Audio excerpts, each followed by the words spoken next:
So this morning, because the the whole month is about loving kindness and forgiveness, I thought we could start by meditating on this beautiful ancient Buddhist prayer. So I'm going to just tell you it's usually changed to after may I be filled with loving kindness, may I be well, may I be peaceful and at ease, may I be happy.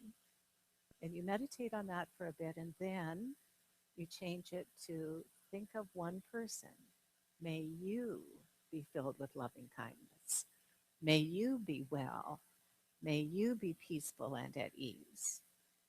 May you be happy. And then you can go to another person, or you can include everyone. May we be filled with loving kindness. May we be well. May we be at peace. May we be happy. So let's just turn within, and if you just put your attention on your breath for a moment,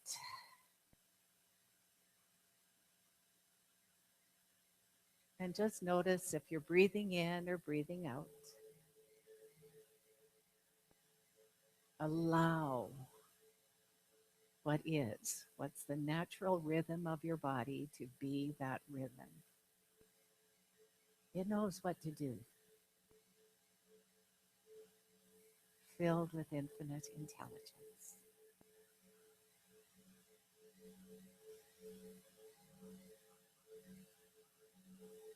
And so we begin.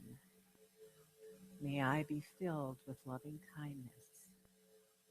May I be well. May I be peaceful and at ease. May I be happy. May I be filled with loving kindness. May I be well.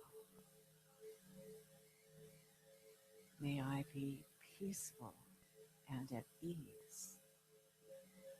May I be well. And then in the silence, in the privacy of your own mind, make that prayer your own.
Thank you to the ushers for opening the door and allowing others to come in.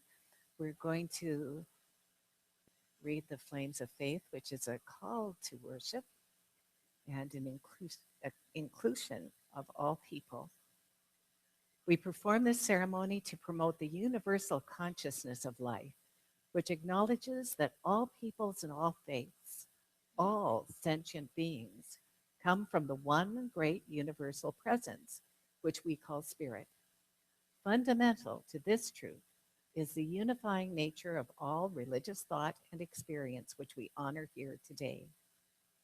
We light the candle for the Tao, honoring the universal path of harmony and equilibrium, the natural way. We light the candle for the shamanic traditions, honoring the beliefs and practices of all indigenous peoples, the way of primal spirituality. We light the candle for Hinduism, honoring the path of knowledge, action, and devotion. We light the candle for Judaism, honoring the ethical path of living by sacred law. We light the candle for all forms of Buddhism, honoring the Four Noble Truths and the path of compassion.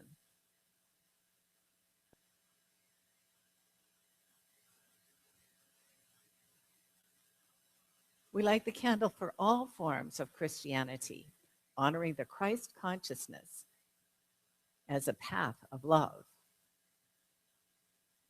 We light the candle for all forms of Islam, honoring the path of compliance with the will of God as the highest calling. We light the candle for the universalistic religion of Baha'i, honoring the path of unity and peace. We light the candle for all forms of New Thought, honoring the metaphysical path of mental healing through the practice of universal spiritual principles. And as practitioner Darylyn Fennelly lights the last candle, let it represent the path that brought you here this morning. Then you have a few minutes to just enjoy that consciousness of oneness. And the band will start playing in a couple of minutes. And our service starts with a sing along at 10:30. Thank you, Tara.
Good morning. Please join us in the opening song. Oh, it'll be I'm up. It's here up there. It's I'm here to to remind remind you. you. I'm here to remind you to put the lyrics up there. There we go.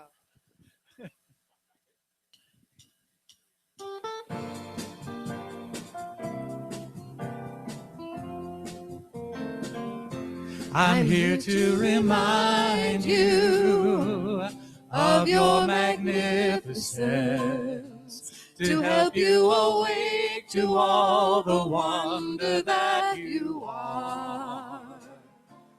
I long to show you all the joy you're worthy of. I'm here to remind you how much you're truly loved. You're here to remind me of my magnificence, to help me awake to all the wonder that I am. You long to show me all the joy I'm worthy of. You're here to remind me how much I'm truly loved. I'm here to remind you of your magnificence, to help you awake to all the wonder that you are. I long to show you all the joy you're worthy of. I'm here to remind you how much you're truly loved. I'm here to remind you how much you're truly loved. So welcome everybody. Substituting for Diane today, we have Jules Vogel on piano, Ed Cusby on guitar, Bill Dixon on bass, the incomparable David Page on drums. Kimberly and I will be your song leaders today, and I will be your soloist when we get to that part of the service. So thank you. So please stand and join us in a song called Stand.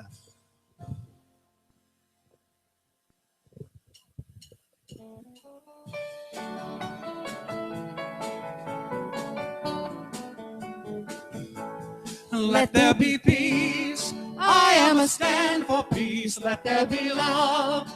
I am a stand for love. Let there be joy. I am a stand for joy. We are making a new world now. Let there be peace. I am a stand for peace. Let there be love. I am a stand for love. Let there be joy. I am a stand for joy. We are making a new world now. Take a moment and meet and greet the people around you.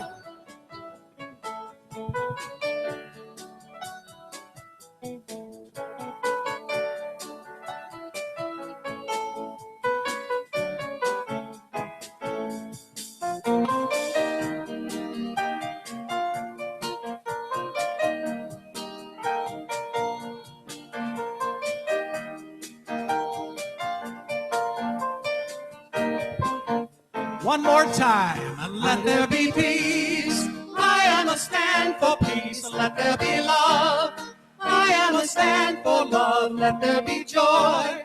I am a stand for joy. We are making a new world now. We are making a new world now. We are making a new world now.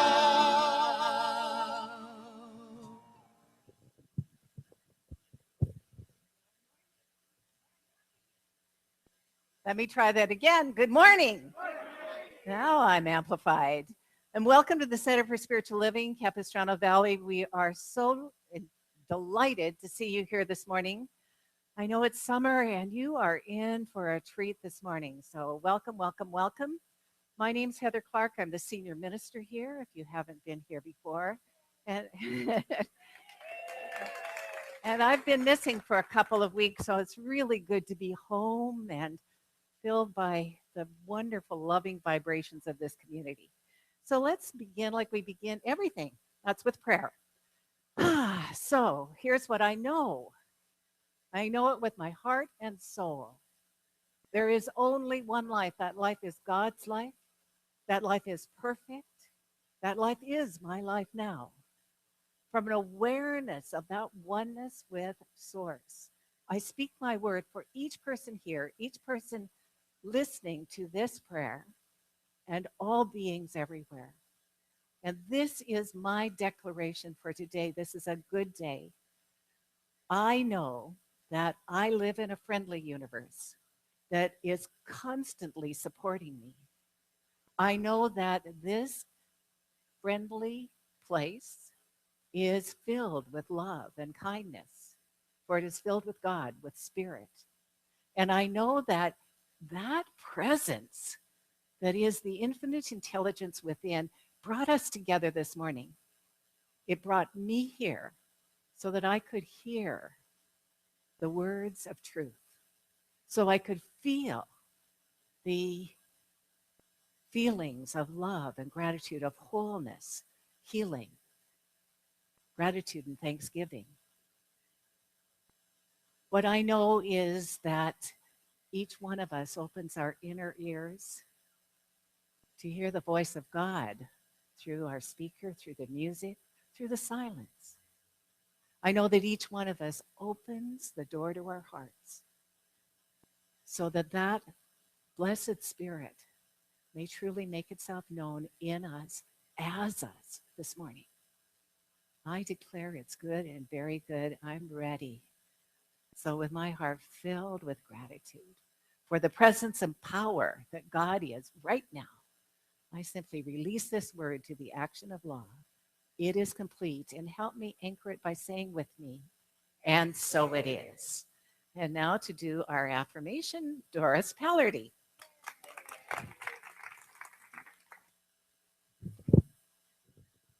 Good morning, everyone. Here it is. I choose to have peace of mind as my only goal, and so it is. And now let's say it together. I choose to have peace of mind as my only goal, and so it is.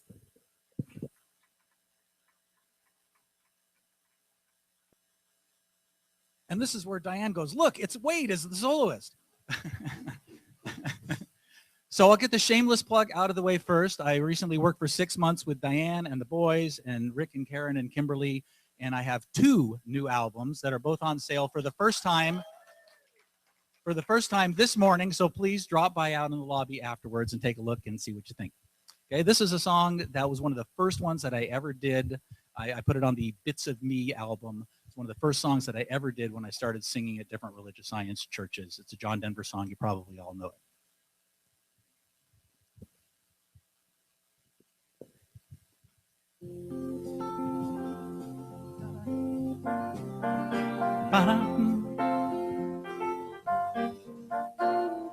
Welcome to my morning. Welcome to my day. You know I'm the one responsible. I made it just this way to make myself some pictures and see what they might bring. I think I made it perfectly. I wouldn't change a thing. La la la la la la la la la la. Welcome to my happiness. You know it makes me smile, and it pleases me to have you here for just a little while we open up some spaces and try to break some chains. And if the truth is told, they will never come again. La la la la la la la la la la. La, la, la.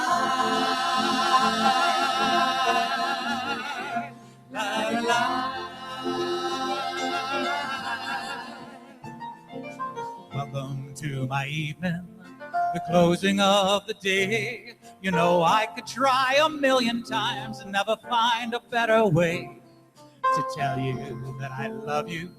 And all the songs I play are to thank you for allowing me in this lovely day you made. Welcome to my morning. Welcome to my day. You know I'm the one responsible. I made it just this way to make myself some pictures and see what they might bring. I think I made it perfectly. I wouldn't change a thing. La la la la la la la la la la la la la la.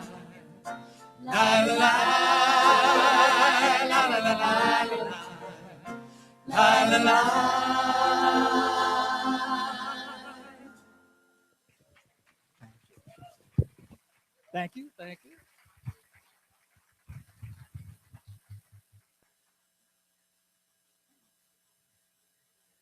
Thank you, Wade. Thank you, backup singers and band. That was absolutely perfect. Beautiful choice. Well sung. I didn't know the title of it, but I knew every word. So it's my joy to introduce our speaker. I first heard her when she was a minister at the Pacific Church of Religious Science, the United Church of Religious Science, back in 1993 or 4. I went to her church, even though I was a minister of another church, because she was featuring Jean Houston that day. And so I went to Jean Houston and fell in love with this woman. She is fantastic. You're in for such a treat. You will see how elegant she is, and you can see how her physical outside beauty is. Her inside beauty is absolutely unmistakable. She served United Churches of Religious Science, the United Centers for Spiritual Living, as their community spiritual leader. And so that meant she had the job that Dr. Ken has of Centers for Spiritual Living. And actually, for the last year that we were together before we integrated, she and Ken traveled almost every week, going from center to center, community to community, to explain to them the benefits of integration. Now, if that's not enough, now she is Dean of the School of Ministry in Encinitas. So that means that if you desire to become a minister, she's the person. You need to be a practitioner first to actually become a minister. But the great news is, if you don't want to be a minister, but just would like a master's degree in consciousness studies, you can still take the courses and get that degree just for your own enjoyment and enlivenment. I am so grateful that she's here with us this morning. Of course, this was pre-planned. I thought I was going to be away today. It's such a blessing I'm here to hear her speaking on our theme of forgiveness and loving compassion. And our title that we gave her, Your First Victim, You. Please welcome the Reverend Dr. Kathy Hearn.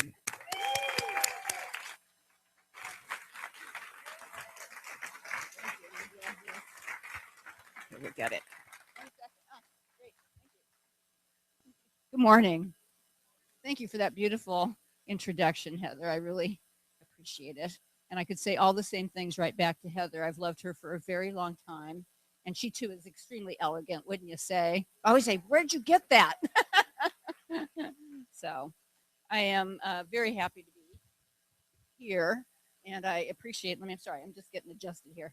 I appreciate the invitation to come and speak. And I'm really happy to speak into the global vision year-long theme that you're pursuing here, because I was one of the team members that helped bring that into being.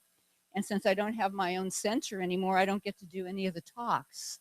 So I'm actually really happy to have this particular opportunity today. And as Dr. Heather said, the month's theme is loving kindness and forgiveness. And a very interesting title for today, Your Biggest Victim, You. Your biggest victim, you. And I'm just going to touch into that really lightly, but in a while, okay? So don't wait for that one. So I'm finding it fascinating, if not slightly confounding, that this, and of course it's absolutely perfect because everything is, that this month's theme is happening, and particularly the talk for today, is happening after another huge crescendo of violence that just took place. That 2 Black men were killed by white police, and then in another location, a Black man killed 4 policemen. And that's coming on the heels of days, weeks, months, and a couple of years now of violent act after violent act thrown in, and with some, devastating climate change effects at the same time. And I don't know about you, but it's a lot to process. And when I actually think to wrap my mind around the various things that have taken place, I was even going to start making a list. I knew I was forgetting things. And so a question arises for me, and that is what is the place that we stand in? How do we stand as spiritual beings who are awake and who care enough to see what's happening in the world since we're a part of it? But how do we stand? How do we stand as conscious people who believe in the unity of life, the sacredness of creation, the divinity of individual being, the creative power of thought, the presence of love, and the power of good? We believe all those things, right?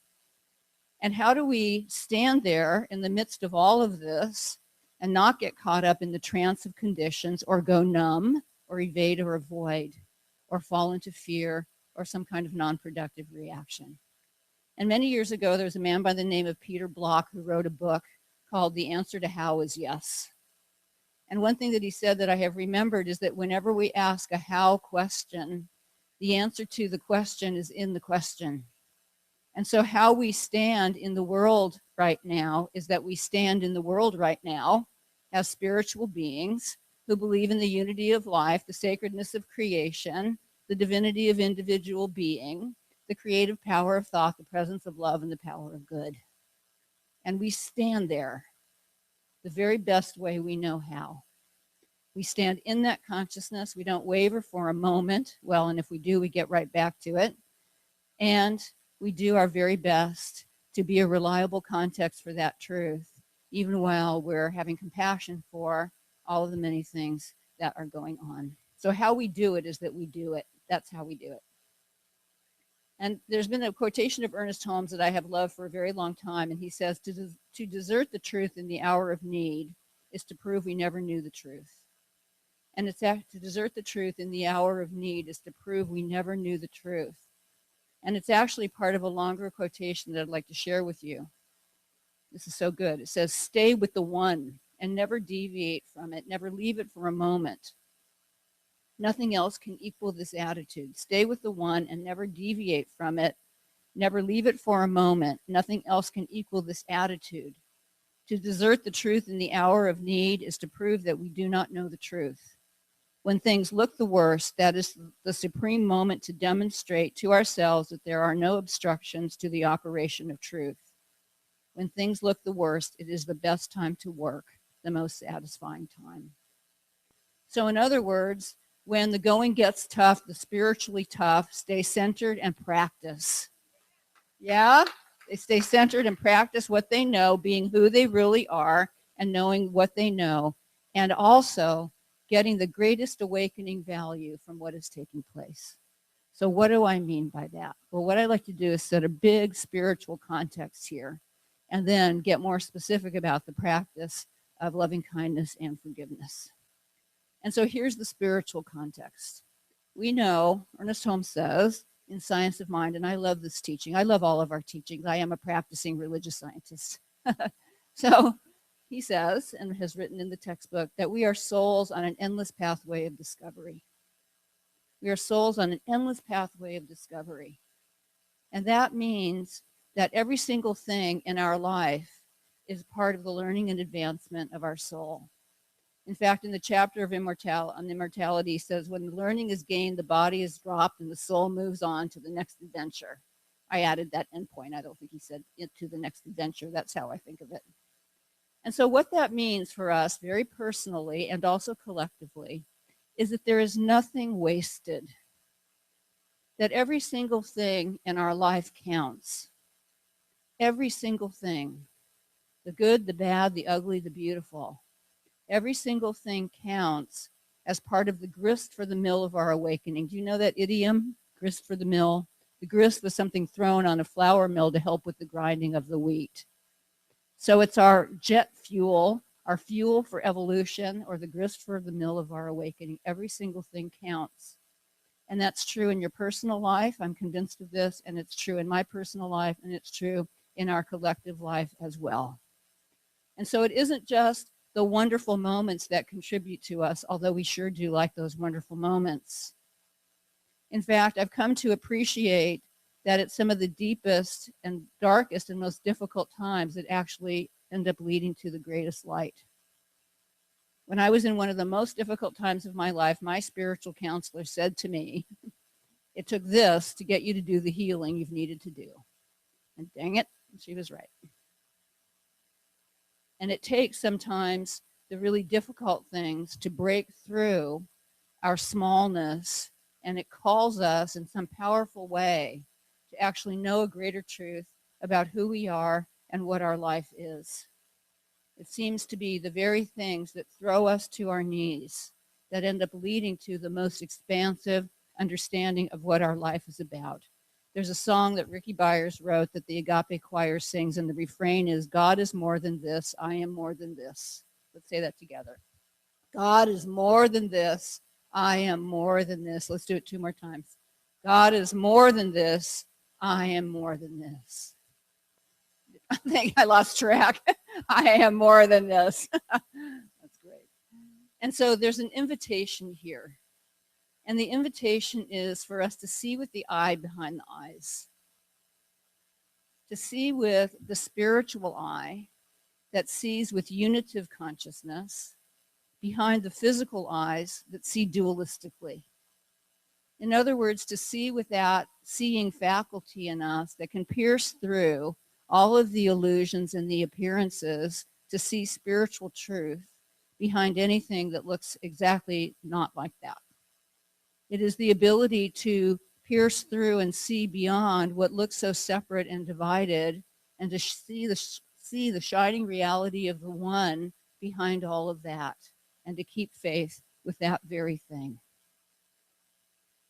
And I want to say that this is an important awareness for us, both in our personal lives, because there's always so much going on than how it appears to be. And it's really important for how we view happenings on our planet and in our country. When we see with the eye behind the eyes, we will begin to see that there is a profound unfoldment taking place and a profound awakening, and that there is something that is working its way into expression that I can only call good with a capital G, even though along the path it doesn't always look that way. And so, have you ever noticed in your life that you've gone to take a step in spiritual awareness, you're doing a new affirmation, or you've had an amazing practitioner session and you've had an astoundingly great treatment that moved you into a new awareness, and suddenly everything unlike it comes up? Have you had that experience? In fact, I had a client that I have worked with for about 15 years now, and for a while she went through this phase that said, I don't really like to come see you because every time I do, stuff comes up. Truth is, she's doing a lot better now. She made it through that phase. And so I'd like to offer that this is true for us, and it's true at the planetary level. Mary Baker Eddy called this chemicalization. That whenever we pour more light into our being, that begins to work with the things that are hidden and untransformed in the places where we don't know our wholeness. And inevitably, those things will start to rise up so that they can be transformed. And I think that that's exactly what's happening on our planet right now. So at the personal level, again, Dr. Edward Viljoen, who is the minister at the Santa Rosa Center for Spiritual Living, shared something on our ministers' listserv. And he said that when he was a practitioner intern, the minister of the center where he was working invited all of the practitioner interns to do treatments for the prosperity of the center. And soon after the treatments began, the prayers began, they discovered that someone was stealing money from the church. And so the practitioner interns were shocked and dismayed, and they wondered whether their treatments weren't active or they weren't effective. And the wise minister called them together and said, from her point of view, the treatments were exactly perfect because they were bringing up into awareness the things that were keeping the demonstration of prosperity from happening. And so this is my story, and I'm sticking to it. And that is that what's taking place on our planet at exactly this time is that kind of activity. That we are starting to see so powerfully, it's unavoidable if you bring any awareness to what's happening to the news. Now I have to limit myself to how much I leave it on. We are beginning to see the consequences of things that have existed more hidden for a long time. We're starting to see the consequences of things that have been set into motion. Somewhere in the textbook, Ernest Holmes he's talking about causation, and he talks about a ball being thrown toward a glass window. And unless something inhibits it, it will hit. Well, there's a lot of shattering glass right now. There's a lot of shattering glass, and our illusions are falling away. And I believe that we're starting to get down to some really important work. I was listening to NPR yesterday, and just out of those occurrences over the last few days, there are really interesting discussions and conversations beginning to happen. Deeper questions being asked in the police force, you know, in all kinds of places. I feel like we have been moving toward a greater awareness of oneness for a long time. The mystical perception has always existed on our planet, those who see and know the truth of oneness. But it's beginning to expand in our awareness. I think in our contemporary time, it started with that first photo of Earth from space. Do you remember that, and how revelationary it was? It gave us a physical image of the oneness, that there's one life that we are living on this planet and sharing in it together. And after that, the internet came, YouTube, social media, cell phones. Every single thing that technology does right now is knit us up into our oneness. It gives us the experience of oneness in such a profound way. And I know I'm telling you everything you already know. I'm just reminding you, like the song said. So it's giving us this profound experience of oneness, and now the rest of our consciousness has to catch up. The rest of our beingness has to catch up to the place where we truly live this oneness in a way that is loving and inspiring. And every single heartbreaking thing that takes place calls us to our awakening to this greater truth. What will we make true? You know, the first Science of Mind principle I learned was that there's only one problem, and it's separation. And there's only one solution, and it's unity. There's only one problem, it's separation. There's only one solution, unity. And if you look at any problem you have in your life, any condition on the planet, any difficulty that a loved one of yours is going through, somewhere there's a belief in separation. And the solution is always to come back to oneness. Oneness with life, oneness with God, oneness with self, oneness with others. There's another principle that only became clear to me later, and that is that the only consciousness we can ever heal is our own. Darn. Couldn't you do that for me? The only consciousness we can ever heal, I'm going to make it personal. The only consciousness I can ever heal is my own. As a minister, I can speak ideas and say, wow, there's a really good principle here that could be transformative for you. You can do it. And say that to myself. And yet the only place transformation is going to happen in me is in me and by me and through me and through the activity of spirit. And that's true for each and every one of us. And every day we have this profound choice to make. Am I going to deepen separation, or am I going to expand unity? I caught myself being sort of lightly judgmental all week long last week. Tension, I think. I had to mock it up to tension. And it's stop. Am I going to deepen separation?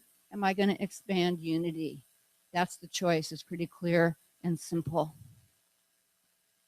And so this is where, well, before I say that, I'll say that whatever I choose, that becomes the law and the tenor of my life. Whatever we choose, separation or unity, it becomes the way that we live. And it becomes what we experience. Yeah. So I think this is where forgiveness comes in. Because forgiveness is an act of loving kindness that we do for ourselves first. And it is an act that helps release separation and generate unity. And believe me, I'm not complete on all of my forgiveness work, but it's getting better. I have 2.5 people left. And I say the half because it's a lot better than it used to be. And I don't want to claim 3. 2.5 people. Forgiveness is interesting to me because it looks like it's something that we do for other people. right? Maybe I'll forgive you and maybe I won't, that kind of thing. It seems like we do it for other people. We let them off the hook for the hurt that we believe they did to us. Of course, right in there is some understanding. And sometimes, and that is a part of it, and it's really nice actually when somebody comes to make amends or to ask for forgiveness, and then we get to decide if we want to do it. It's really nice because there's something in there that says, I realize what I did impacted you in some way that wasn't feeling good for you, and I am so sorry for that. But you know what? That doesn't always happen. Or am I the only one for whom that is true in life? That doesn't always happen, and we can wait a lifetime for somebody to say, I'm sorry. And they may never do it. And all the while that we're holding on, that I'm holding on to my little bit of non-forgiveness, I'm in a box of victimhood. And that's where that title comes in, your biggest victim, you. Because as long as we live in a state of non-forgiveness, we are held to the past. We are held hostage to the past. And I really think that part of us is back in that place, in that moment of hurt. Now take a breath. Back in that moment of hurt. And we have not given ourselves permission to fully move forward into the now. And the place where the good of life is in the now, not back there and not in the future. It's right here, right now. So I think that that forgiveness is an act of loving kindness that we first do for ourselves, to give ourselves permission to move forward from being stuck in an identity of being a victim, to be stuck in the identity of I have been injured and that's the truth about me. But remember that agape song, God is more than this. I am more than this. Let's say it again. God is more than this. I am more than this. There's such a beautiful, powerful teaching in Science of Mind about wholeness. In fact, I like to say that Science of Mind had me at wholeness. That the first time I came across this teaching, I was hooked. I was there. This was going to be my philosophy because I was not raised to know my wholeness. Wholeness to me means nothing broken, nothing missing. And the teaching is that at the deepest place of our being, there's a divine dimension, there's a dimension of our being where wholeness with a capital W is, where there is nothing broken and nothing missing. And this piece of us, this part of us, has never been hurt, harmed, or touched by anything. It is the spiritual aspect of our beingness, and it's how healing work is done in Science of Mind as we turn to the truth of wholeness. Those of us who do healing work on other people's behalf, we turn to the truth of wholeness in the person and call it forth. And if somebody realizes a greater truth about their own wholeness, they're going to be demonstrating it in some way because the truth known is demonstrating it. And so forgiveness is about realizing that this wholeness piece has always been there and always will be, and we can look to that beyond the story, beyond the things that took place. And by the way, I'm not supporting denial here. I'm not a fan of denial at all. Really difficult things are perpetrated on children. Really difficult things happen to us in our lives. This is not about denying any of it. But it is the understanding that once we come into spiritual maturity, which everybody in this room is in, that we begin to take a greater degree of responsibility for the lives I loved your song, Wade, greater degree of responsibility for the life that we are living from here on out, for the thoughts that we think and the choices we make, and whether we keep deepening separation or whether we're expanding unity. That's how it looks to me. That's how it looks to me. And going back to the cosmic perspective, if we are beings on an endless pathway of discovery, all of us, we're each in a huge soul dance with each other. Huge. That across time and space we come together. I mean, isn't it remarkable who you come together with in all kinds of different ways? And y'all met up here. Pretty amazing. That we engage in these profound experiences of awakening. We grow up all over each other. We use each other. We're supposed to laugh on that now. We We use each other for our own awakening. We rub our rough corners off on each other. We're like sandpaper sometimes. And in the friction is a greater awakening, and we enact the most amazing things in this soul dance. And yet the truth is, we're all responsible for our own dance. You know, there's a law of responsibility that says whatever you're responsible for, you can change. The flip side of that is if I don't think I have anything to do with it, if it just happened to me, I can't do anything about it. And there's a little line in that teaching, this one, take a breath on this one. It says, if we really took responsibility for our lives, we would never need to forgive anybody for anything. These are deep and sometimes difficult teachings.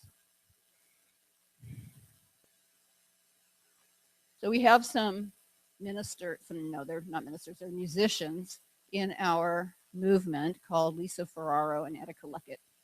And they take, out of all their body of music, they take Rumi poems and turn them into songs. And so I'm not going to sing for you, but I'm going to share with you some words and you'll recognize these. And it goes, out beyond ideas of right and wrong, there's an open field, I'll meet you there. When the soul lies down upon that grass, words like you and I stop making any sense. Between our hearts, there's a shutter we can open, but what is there to open when no walls remain? So, out beyond ideas of right and wrong, there's an open field, I'll meet you there. When the soul lies down upon that grass, words like you and I don't make any sense. Between our hearts, there's a shutter we can open. But what is there to open when no walls remain? So forgiveness is how we begin to let down the walls, how we give ourselves permission to move forward from something damaging in the past, how we open up to a new identity. I am not just the things that have happened to me. I am a spiritual being, whole at my core, made for and by love, and ready to experience the great good of life. That is the truth, I think, of our being. And so forgiveness and loving kindness play with each other. I think that forgiveness can open the way for a greater degree of loving kindness, where we actually consciously do acts of loving kindness with each other and we have an attitude of love and kindness in what we do. But I also know that when we haven't quite taken the step of forgiveness yet, that the practice of loving kindness, at least in our minds, can begin to open up the way for forgiveness. Reverend Carol Huntley, who's one of our ministers, says that for her, forgiveness is allowing someone harmless passage through her mind. Allowing someone harmless passage. Like that one? All right. I have no idea how long I've been talking. We're good? Okay. Wonderful. So I'm going to share with you a poem, and then I'd love to have us do a little bit of practice. So here's the poem. It happens all the time in heaven, and one day it will begin to happen again on earth. That men and women who are married, and men who are lovers, and women who give each other light, often will get down on their knees, and while so tenderly holding their lover's hand, with tears in their eyes will sincerely speak, saying, my dear, how may I be more loving to you? How may I be more kind? It happens all the time in heaven, and one day it will begin to happen again on earth. That men and women who are married, and men who are lovers, and women who give each other light, often will get down on their knee, and while so tenderly holding their lover's hand, with tears in their eyes, will sincerely speak, saying, my dear, how may I be more loving to you? How may I be more kind? Now, the interesting thing about doing that, a fellow went home after I shared this one time and he did it with his cat. So, and if you go home, I invite you to go home and actually do that with somebody you love or live with or have a friend. You'll have to listen to what they say to you because you're asking for feedback. And yet that's really good information. We have the power to be more loving and kind all of the time. And so the practice that I would like to do, actually Dr. Heather did in the meditation, it's the metta practice that comes out of Buddhism. And so I invite you to turn within, close your eyes, take a nice deep breath, and let it go.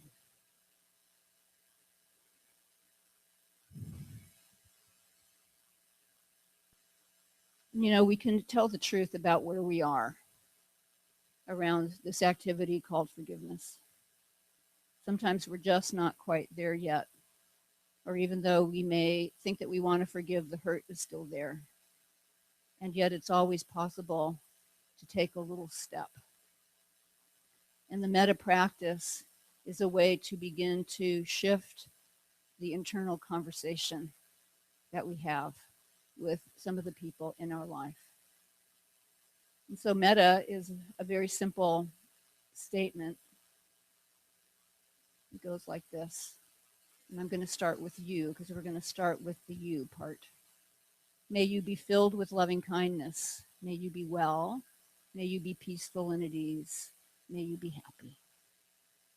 And so breathing into your heart center, I invite you to bring into your heart someone with whom you're working on forgiveness or absolutely not working on forgiveness with, or maybe thinking about working on it. Somebody that you choose to do a little practice on and with. And I invite you to hold that person right in your heart center. And if it's yourself, that's fine too. And maybe place a hand on your heart. Appreciating that across time and space, in ways known and unknown, you two came together for exactly the enactment that you have experienced. And one of the ways to begin to open up a greater sense of life is to ask, how did what took place support me in my awakening? Because of that, what is the greater truth I have come to know about myself and my life?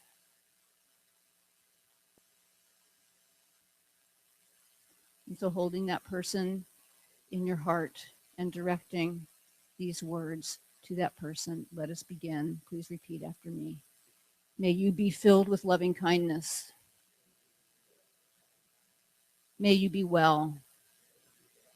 May you be peaceful and at ease. May you be happy. We're going to do it 2 more times. May you be filled with loving kindness. May you be well. May you be peaceful and at ease. May you be happy. And one more time. May you be filled with loving kindness. May you be well. May you be peaceful and at ease. And may you be happy. And now shifting to yourself in this situation. May I be filled with loving kindness. May I be well. May I be peaceful and at ease. May I be happy. 2 more times. May I be filled with loving kindness. May I be well. May I be peaceful and at ease. May I be happy. May I be filled with loving kindness. May I be well. May I be peaceful and at ease. May I be happy. And now think of your relationship with that person. It could be somebody still in life or not in life.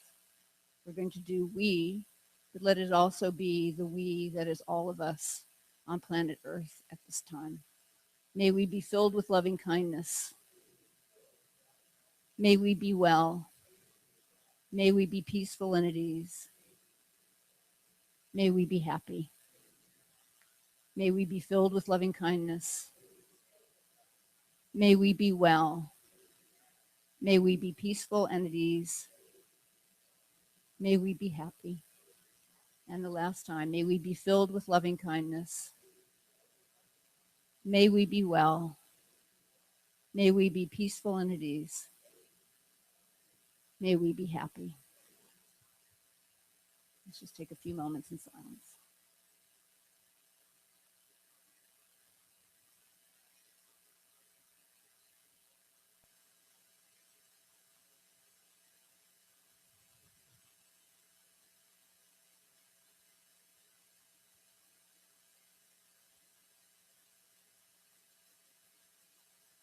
nice deep breath. I invite you to open your eyes.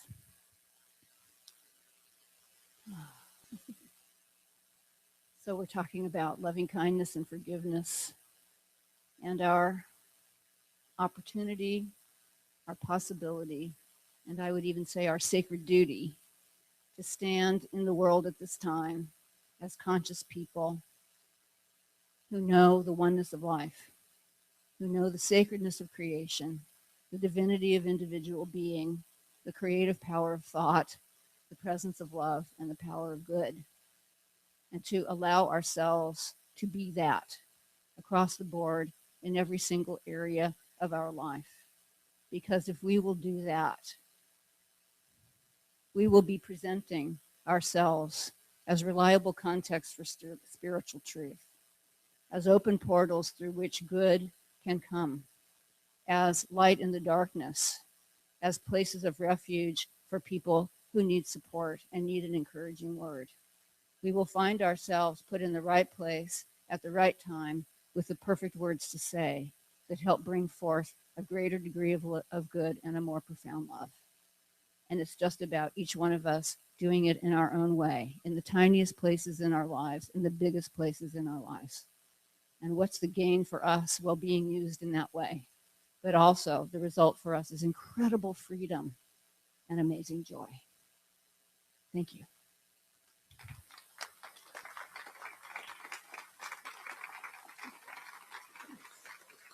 Thank you very much.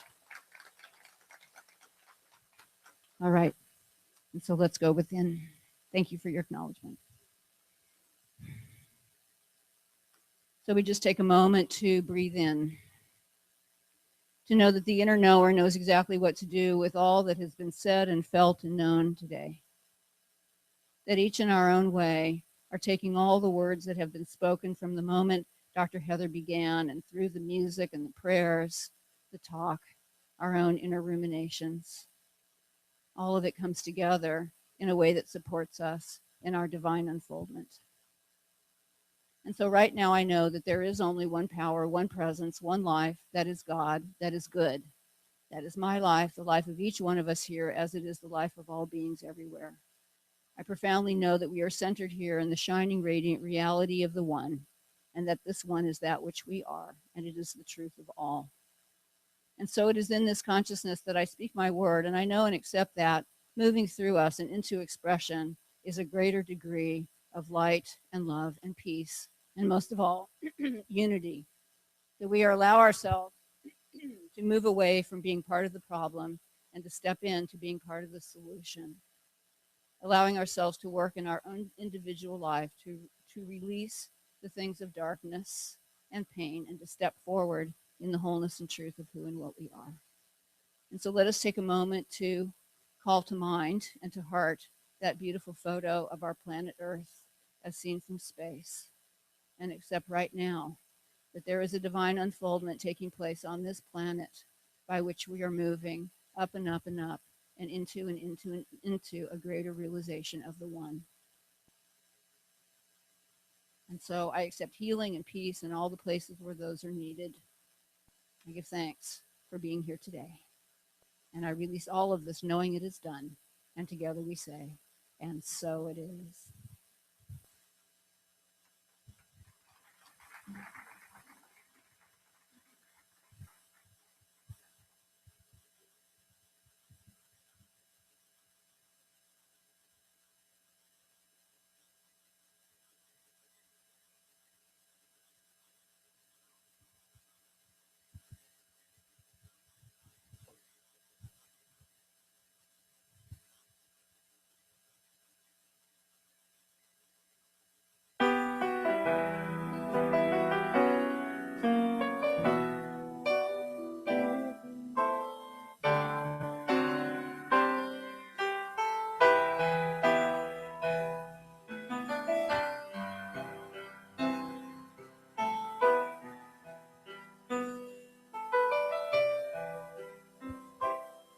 Well, it's another good to see a Sunday morning, though I hardly hear the words roll off my tongue. looking in myself for signs of something that seems gone. Oh, I stumble through a verse that says God loves me. As the voices echo, my thoughts drift away.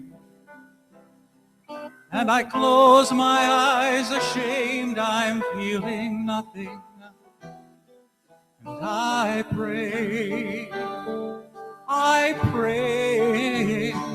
heal me, heal these eyes, heal this heart, heal my mind, breathe the breath of life. Heal me, wake this soul from its sleep, and give me back the joy of when I first believed. Heal me. Oh, I lose myself in one more day's indifference, when my eyes are everywhere but fixed on cause. And I don't know how to overcome this distance, but I know that something inside me does. So heal me, heal these eyes, heal this heart, heal my mind, breathe the breath of life. Heal me, wake this soul from its sleep, give me back the joy of when I first believed. Heal me. Oh, heal me.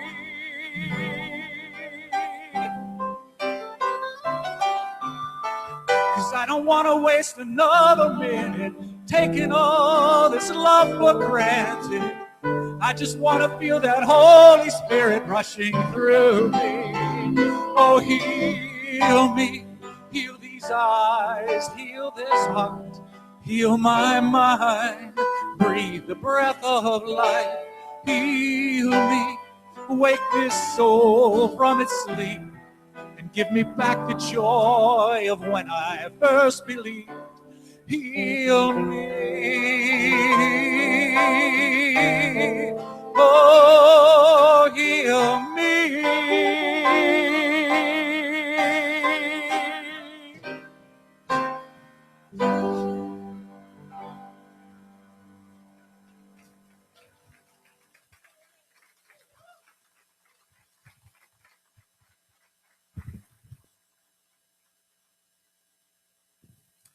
Another perfect song. And I can still talk. Imagine that. If the stewards would please come forward, it's time for us to share our offerings, our gifts, our tithes. And mine's in a program somewhere. So we'll find it. And if you just repeat after me, so feel that energy of love. And whatever you're giving, give it with that energy. Now, please repeat after me. Divine love in me, blesses and consecrates all that I am, all that I have, all that I give. I give with love, and I love to give. And so it is.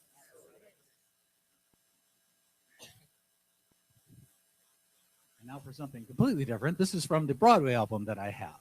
1, 2, 3, 4. It's not where you start, it's where you finish. It's not how you go, it's how you land.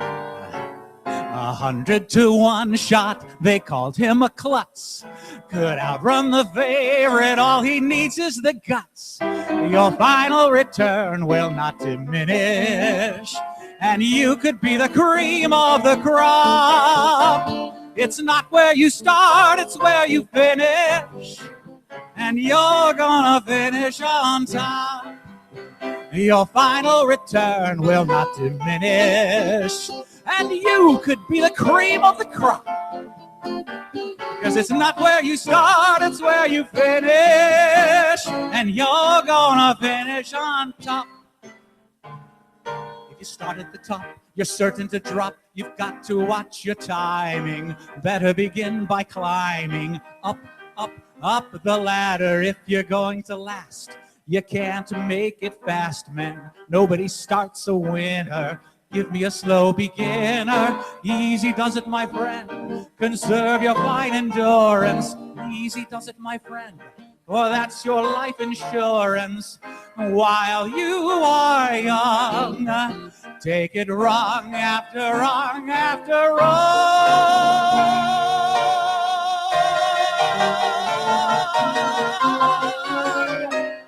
It's not where you start, it's where you finish.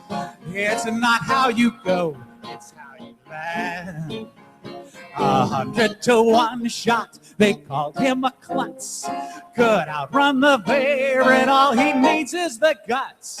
Your final return will not diminish, and you could be the cream of the crop.